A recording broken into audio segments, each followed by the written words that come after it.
지금까지 저는 약 2달에 걸쳐서 우리 죄를 사하여 주시옵고 라는 제목으로 하나님의 말씀을 전하였습니다. 말씀을 전할 때마다 우리 성도님들이 또 죄 이야기구나, 또 회개하라 그런구먼 하고 표정이 많이 좋지는 않았습니다만은, 그럼에도 불구하고 제가 이 말씀을 계속해서 전하게 되어진 동기는 예수님의 고난을 묵상하는 사순절을 시작할 때쯤 되어서 다윗의 고백이 생각났기 때문입니다. 시편 51편 17절 말씀에 보면 다윗은 이렇게 고백했습니다. 우리 한번 따라할까요? 하나님께서 구하시는 제사는 상한 심령이라. 믿으시면 아멘 합시다. 하나님께서 정말 우리에게 구하시는 제사가 있다고 했습니다. 그것은 바로 상한 심령이라고 했습니다. 애통하며 자신의 죄를 안고 주님 앞에 나올 때, 그때 제일 기뻐하시고 또 제일 그 순간을 귀하게 여기신다라는 말씀 아니겠습니까? 그래서 우리는 매 주일마다 우리의 죄를 십자가 밑에 내려놓고 회개하는 시간을 가졌습니다. 특별히 성경에 보면 얼마나 많은 죄가 나옵니까? 하지만 그 죄들 가운데서 초대교회 교부들과 수도사들이 평생토록 싸웠던 그 7가지 대표적인 큰 죄를 우리가 회개하는 시간을 가졌습니다. 오늘이 그 마지막 시간인데요, 우리가 회개하고 애통해야 할 때 그 상하고 통회하는 마음을 멸시하지 아니하시는 하나님, 탕자가 회개하고 돌아올 때에 달려가서 끌어안아 주셨던 바로 그 하나님 앞으로 또 오늘도 나아가는 저와 여러분들 되시기를 주님의 이름으로 축원을 드립니다. 오늘 살펴볼 마지막 7번째 죄악은 아마 짐작들을 하셨을 겁니다. 왜 그 죄가 아직 안 나오나 했을 겁니다. 바로 정욕의 죄입니다. 일반적으로 정욕이라는 것은 통제할 수 없는 과도한 성적인 욕망을 이야기합니다. 따라서 이 정욕과 성욕은 이 근본적으로 다른 개념의 이야기라는 것을 우리가 알 수가 있습니다.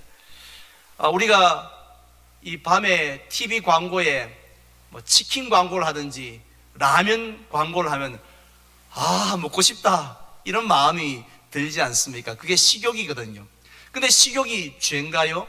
식욕이 죄가 아닌 것처럼 이 성적인 욕구도 결코 죄가 아닙니다.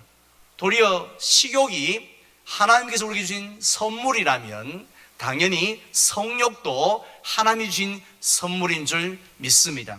하지만 식욕을 우리가 통제하지 못하면 탐식의 죄를 범하게 되는 것처럼 이 성욕도 절제하지 못하면 정욕의 죄를 범하게 된다는 것입니다.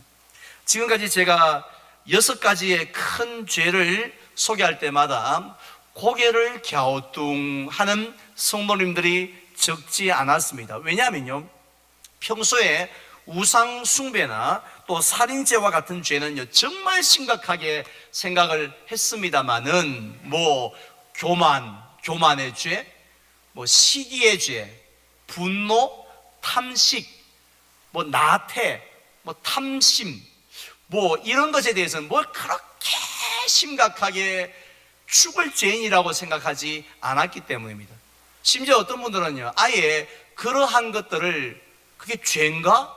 그게 죄야? 이렇게까지 아주 우습게 생각하기도 했기 때문입니다. 그런데 오늘 이 정욕의 죄에 대해서는 그렇지 않으신 것 같습니다. 모든 분들 표정이 다 고개를 끄덕이면서 동의합니다, 이런 표정이신 것 같습니다. 그만큼 우리가 생각할 때 가장 심각하고 가장 치명적인 죄라는 것이죠. 우리 인생을 살아가면서 우리가 조심해야 될 게 얼마나 많습니까? 군인들은 지뢰를 밟지 않으려고 조심해야 하는 것처럼 우리들은 정말 조심하고 가장 경계해야 될 죄가 뭐죠?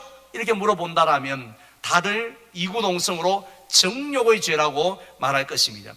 지혜의 왕이었던 솔로몬도 그의 사랑하는 아들을 향하여서 여러 차례에 걸쳐서 그 죄에 조심하라고, 사랑하는 아들아 그거 정말 조심해야 된다, 이렇게 경계를 했다는 것이요. 왜냐하면 이 정욕의 죄가 가지고 있는 엄청난 파괴력 때문에 그렇습니다. 이 세상에는 아무리 많은 돈을 주고도 살 수 없는 소중한 것들이 있습니다. 어떤 것이 있습니까?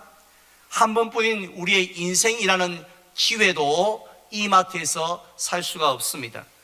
화목하고 단란한 가정, 세상은 지옥 같더라도 집에만 딱 들어오면 식구들과 얼굴을 딱 보기만 하면, 아니 우리 가족 방하고 단톡방에만 딱 들어가도 마음이 편안할 수 있는 그 화목한 가정을 돈으로 살 수 있습니까? 또 아름다운 명예를 우리가 어디 가서 돈으로 살 수가 있습니까? 우리가 강요한다고 존경을 받을 수가 있는 건 아니지 않습니까?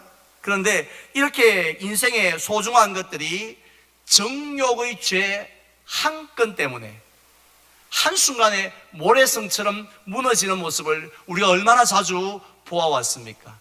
우리 애들 농담에 한 방에 훅 가는 수가 있어?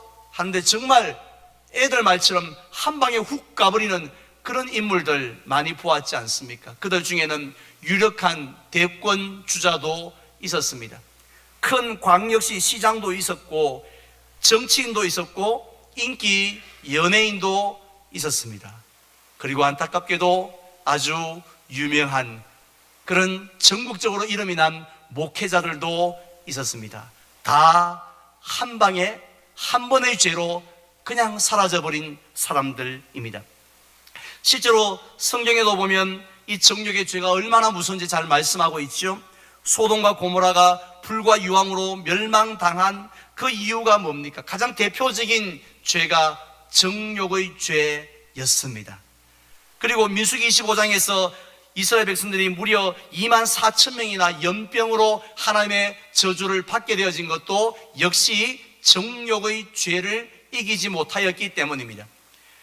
사사기에 나오는 삼손이 얼마나 탁월한 능력을 가졌습니까? 그럼에도 불구하고 비참한 죽음을 죽었고 그의 사명을 제대로 감당하지 못했던 이유도 역시 정욕의 죄를 이기지 못하였기 때문입니다.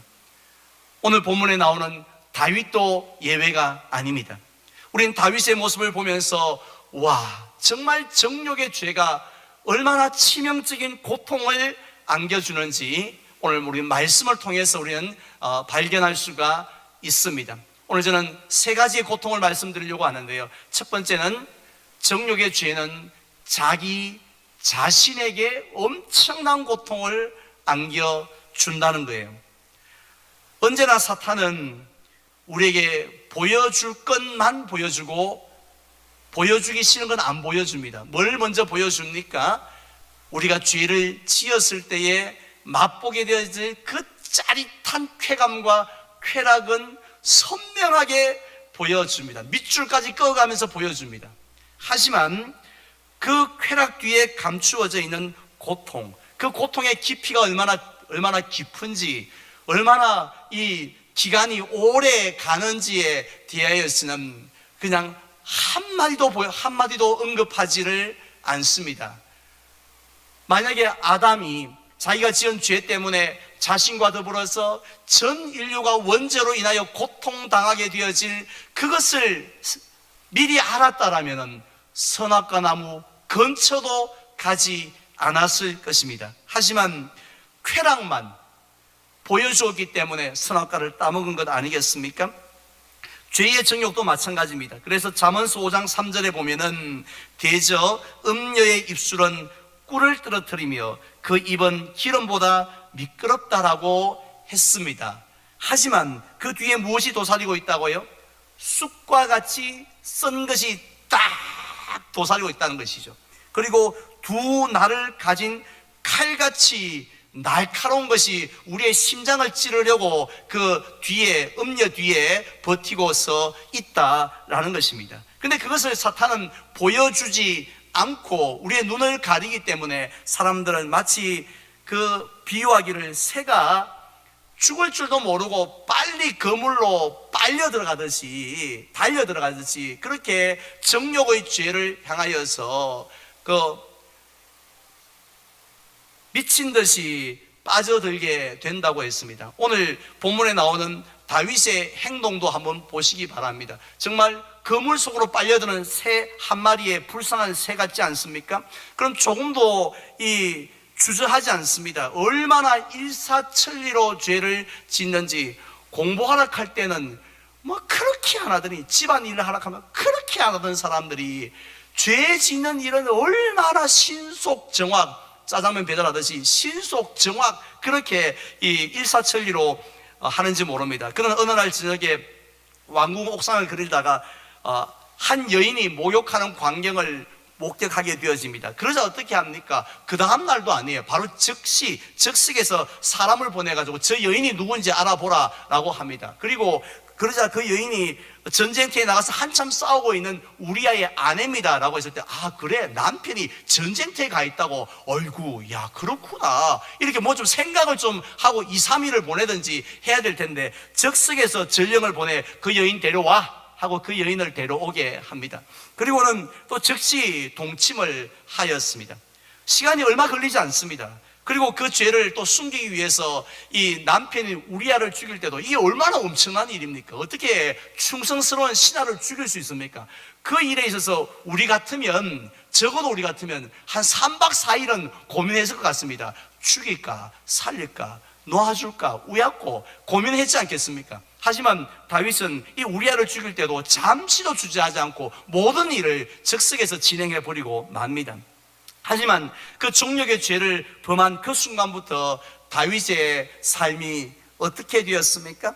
그는 늘 해피한 줄 알았죠. 그런데 그 죄를 짓는 순간부터 삶이 어땠느냐면 시편 32편에서 다윗은 이렇게 고백했습니다. 내가 종일 신음함으로 내 뼈가 쇠하였나이다. 그냥 아침에 잠깐 그 죄 생각할 때가 아니라 하루 종일 신음할 수밖에 없었고, 이 내 뼈가 쇠하는 그런 고통을 지금 당하였다라는 것입니다. 그리고 그 뒤에 보면 주의 손이 주야로 나를 누르시오니 내 진액이 빠져서 여름 가뭄에 마름같이 되었다고 했습니다. 하나님께서 주야로 잠시도 쉬지 않고, 만약에 병원에 입원해 계신 분들이 잠시도 쉬지 않고 고통이 계속된다면, 아무리 강한 진통제를 맞아도 계속 고통이 된다면 못 살 겁니다.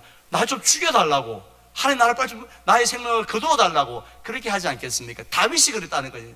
하나님이 주야로 누르시는데 진액이 다 빠져나갈 정도로 지옥 같은 삶을 살았다는 것입니다. 어디 그뿐이었습니까? 마음만 괴로웠나요? 하나님께서는 그 아이를 치십니다. 두 사람 사이에서 태어난 그 아이를 치심으로 죄 없이 죽어가는 아이를 바라보는 고통이 얼마나 크겠습니까? 그리고 또 이 다윗의 아들 중에 암논이 이복누인 다말을 급탈하는, 그래서 또 그런 또 암논을 압살롬이 죽여버리는 이런 간음과 살인의 일들이 누구의 가정이요? 다윗의 가정에서 일어나는 것을, 이 꿈 같은 이야기를 듣게 되어집니다. 특별히 하나님께서는 칼이 너의 집을 영원히 떠나지 않을 것이라 저주하시는데, 그 말씀 그대로 압살롬이 쿠데타를 일으켜서 아버지를 반역하고, 그것도 부족해서 아버지의 후궁들과 함께 백주대낮에 이 동침하는 모습을 백성에게 보여주는 그런 일들이 다윗의 인생에 일어나게 되었다는 것입니다.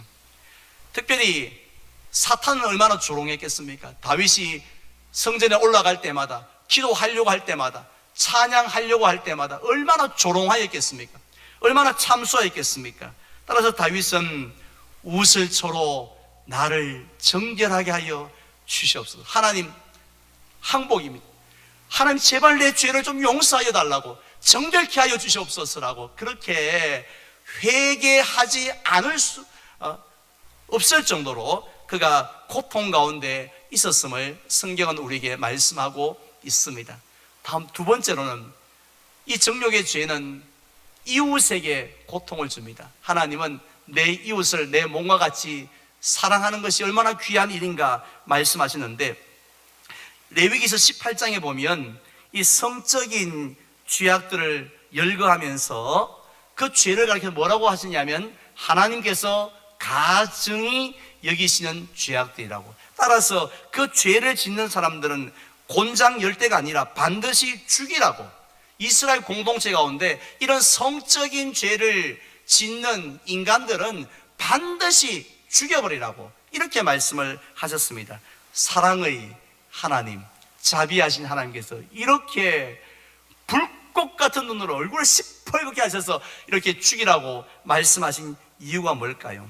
그 정욕의 죄가 본인의 인생도 지옥으로 만들지만은 바로 타인, 이웃의 인생에 더 큰 고통을 주기 때문입니다. 한번 바세바 입장에서 한번 생각해 보시기 바랍니다. 그는 아무런 문제 없이 행복한 가정을 이루며 살았던 여인이었습니다. 그런데 하루아침에 신실한 남편을 잃습니다. 공식적으로는 전사가 되었지만 실제로는 그의 죽음의 사인은 무엇입니까? 그 나라의, 다른 나라의 왕이 아니고 자기 나라의 왕인 다윗의 계략에 의해서, 모함으로 계략에 의해서 그가 죽게 된 것 아닙니까? 세상에 이보다 더 원통한 일이 어디 있습니까? 뭐 당시에 국가유공자 무슨 뭐 연금을 받았겠습니까? 얼마나 원통합니까? 그리고 또 금방 태어난 그 아이를 또한 잃게 되었습니다. 그런데 바세바에게 있어서 이 남편 잃고 아이 잃고 가정이 다 깨어지고 한 것보다도 더 괴로웠고 견딜 수 없었던 것은 그의 인격이 짓밟혔기 때문이었습니다. 우리가 잘 알고 있는 것처럼 이 바세바는 평소에 이 뭐 무슨 보디발의 아내나 또 호세아 신자의 아내였던 고멜처럼 아주 품행이 단정하지 못한 늘 음란한 마음을 품고 살았던 요부가 아니었습니다. 돈을 벌기 위해서 몸을 파는 매춘부도 아니었습니다. 그런데 다윗은 그 바세바를 너무 사랑해서 젊을 때부터 너무 사랑하고 늘 눈여겨보았으가 아니라 단지 한순간에 자신의 정욕을 채우기 위해서 하나의 도구로 사용을 한 것이죠. 하나님 앞에 바세바는 어떤 여인입니까? 천하보다 귀한 존재죠. 하나님의 형상대로 지음받은 천하보다 인격 가치로 볼 때 다윗보다 조금 더 부족함이 없는, 비록 왕은 아니지만 그런 존재였으나 다윗이 그 여인을 어디까지 추락시킵니까? 하나의 도구로, 하나의 어떤 이 도구화시켜 버린다는 거죠. 바세바의 인격이나 생각이나 가치관이나 아무런 필요가 없이 왕에 의해서 짓밟혀 버린 것, 이것이 바로 정욕의 죄가 있을 때마다 나타나는 고통입니다. 마지막 세 번째 고통이 있습니다. 정욕의 죄는 누구에게 고통을 주는지 아십니까? 하나님께 고통을 준다는 것을 우리는 기억해야 합니다. 우리의 평생 소원이 무엇입니까? 나 주님의 기쁨 되기 원하네. 나를 이렇게 사랑하셔서 택하시고 구원하신, 또 지금까지 인도하신 하나님의 기쁨 되기를 원하는 그 마음이 우리 모두에게 있지 않습니까? 하지만 정욕의 죄를 지으면 그 하나님을 고통스럽게 합니다. 안동 그 길한면에 가면, 길한면이 의성인가요? 안동인가요? 어쨌든 길한면에 가면 이 만휴정이라는 이 조선시대의 누각이 있습니다. 몇 년 전에 방송되어졌던 그 미스터 선샤인이라는 그 드라마 덕분에 아주 유명한 이 관광지가 됐는데요. 그 극 중에 보면 그곳에서 늙은 도공이 실제로는 의병의 수장 역할을 하지만 겉으로는 이게 아주 귀한 도자기를 굽는 도공으로 나옵니다. 그래서 뭐 심지어 일본 사람들조차도 그가 만든 이 도자기를 귀히 여기고 그 도공을 또 존경하는 모습을 봅니다. 그런데 만약에 그 도공이 정말 심혈을 기울여서 만든 그런 아주 귀한 도자기를 그만 사람들이 그냥 음식물 쓰레기통으로 쓰든지 담배 재떨이로 그렇게 써버린다라면 이 그 도자기를 만든 도공의 마음이 어떠한지 충분히 짐작가시지 않습니까? 하나님 아버지 마음도 그렇다는 겁니다. 하나님은 우리를 지으시되 아무런 계획도 없이 아무런 목적도 없이 생각도 없이 그냥 심심해서 대충 이렇게 만드신 것이 아니라는 것입니다. 분명한 선하신 목적과 의도를 가지고 우리를 친히 지으신 줄 믿으시기를 바랍니다. 에베소서 2장 10절에서 그렇게 말씀하고 있지 않습니까? 함께 우리 화면을 보고 봉독할까요? 우리는 그가 만드신 바라 그리스도 예수 안에서 선한 일을 위하여 지으심을 받은 자니 이 일은 하나님이 전에 예비하사 우리로 그 가운데서 행하게 하려 하심이니라. 아멘. 곧 어버이날이 다가옵니다마는 우리 부모님들이 자식을 바라볼 때 언제 기쁩니까? 자식이 무슨 뭐 대통령의 상을 받고 국무총리 상을 받아야 기쁜 것이 아니라 자식이 어디 가서 남한테 손가락질 당하지 않고 어느 교회를 섬기든지 하나님 잘 섬기고 또 주변 이웃들을 잘 이렇게 돕고 그렇게 삶을 그래서 칭찬받는 삶을 보면 뭐 그렇게 기쁘죠. 그보다 더 큰 바람이 어디에 있겠습니까? 그런데 뭐 키워놓은 자식이 어디 가서 꼭 손가락질 당하고 뭐 안 좋은 일에만 앞장서고 남 해코지하는 일에 막 시뻘겋게 돼가지고 돌아다니기 샀고 이러면은 무슨 뭐 어버이날 뭘 무슨 선물을 가져와도 이 기쁘지가 않죠. 하나님이 그러셨다는 겁니다. 하나님은 우리를 지으신 하나님은 그리스도 안에서 선한 일이라고 했습니다. 하나님이 기뻐하시는 일을 위해서 우리가 사용되어질 때 오늘처럼 찬양의 도구로 예배의 도구로 우리가 이웃 섬김의 도구로 그렇게 우리가 사용되어질 때 하나님께서 기뻐하신 줄 믿습니다. 하지만 우리가 악한 일, 특별히 우리의 육신으로 정욕을 채우는 그 일로 통해서 자신도 늘 고통 속에 살고 주변 사람도 고통스럽게 하게 되어지면 하나님의 마음이 기쁘시지 않지 않겠습니까? 그래서 고린도전서 3장에 보면 우리는 하나님의 성령님이 거하시는 하나님의 성전이기 때문에 누구든지 이 하나님의 성전을 더럽히면 하나님이 그 사람을 멸하시리라 라고 하셨습니다. 너희 영혼만 중요하고 몸은 그냥 I don't care. 알았어 뭐 몸이 알아서 해라 이렇게 말씀하신 것이 아닙니다. 어차피 흙으로 돌아갈 건데 뭐 신경 써노? 이렇게 말씀하신 것도 아닙니다. 우리의 몸으로 성령님이 거하시는 우리의 몸으로 정말 하나님을 사랑하고 이웃을 섬기는 그 일을 위해서 온전히 사용하기를 원하신다라는 것입니다. 따라서 우리는 정욕의 죄에 빠질 때마다 누구보다도 내가 피해를 준 사람보다도 하나님이 가장 아파하신다 하는 것을 우리가 기억해야 한다는 것입니다. 자, 그렇다면 마지막으로 우리가 어떻게 하면 이런 심각한 정욕의 죄를 이길 수 있을까요? 조금 전에 우리 불렀던 찬송에 보면은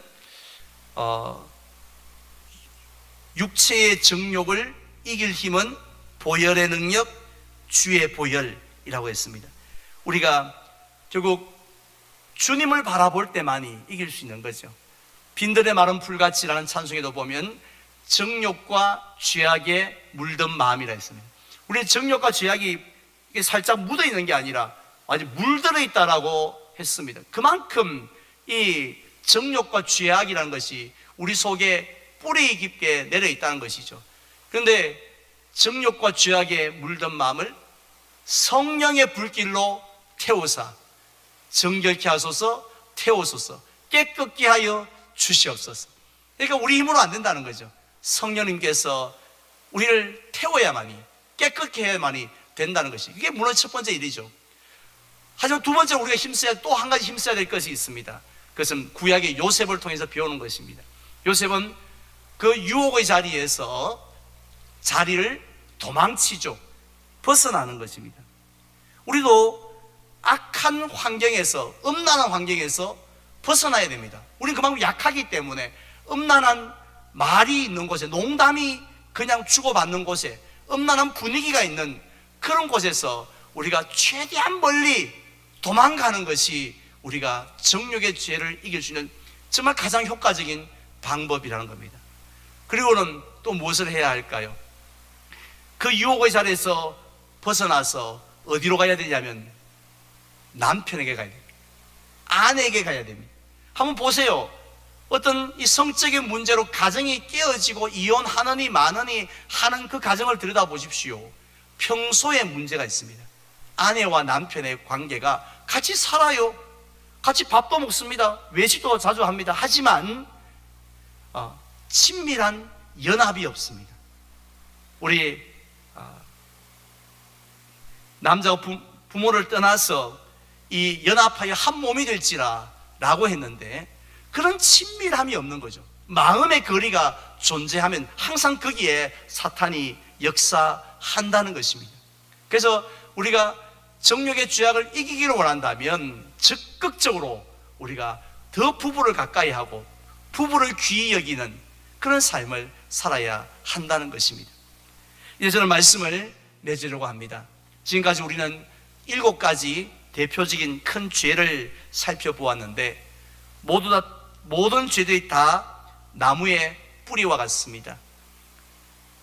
평소에 눈에 잘 보이지 않습니다만 엄청난 죄악의 열매를 맺게 하는 것들입니다. 오늘 살펴본 정욕의 죄악도 예외가 아닙니다. 따라서 초대교회 성도들이 그러했듯이 우리는 주님께서 부르시는 그날까지 평생토록 이 죄와 더불어 싸우는 여러분들 되시기를 바랍니다. 물론 넘어지고 또 실패할 때도 있습니다만 그때마다 회개하고 상한 심령 가지고 주님 앞에 나아가면 하나님이 용서해 주시고 일어설 수 있는 힘을 더하여 주실 줄로 믿습니다.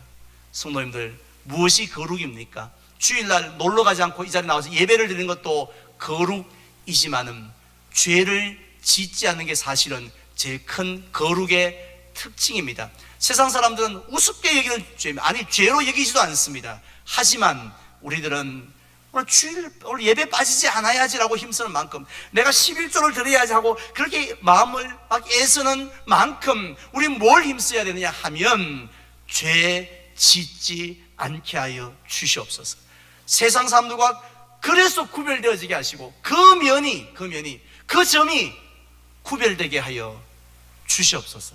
이 마음으로 살아가는 것이 바로 제자의 모습이고 주님의 자녀의 모습인 줄 믿습니다. 바로 이런 저와 여러분들 되시기를 주님의 이름으로 축원을 드립니다.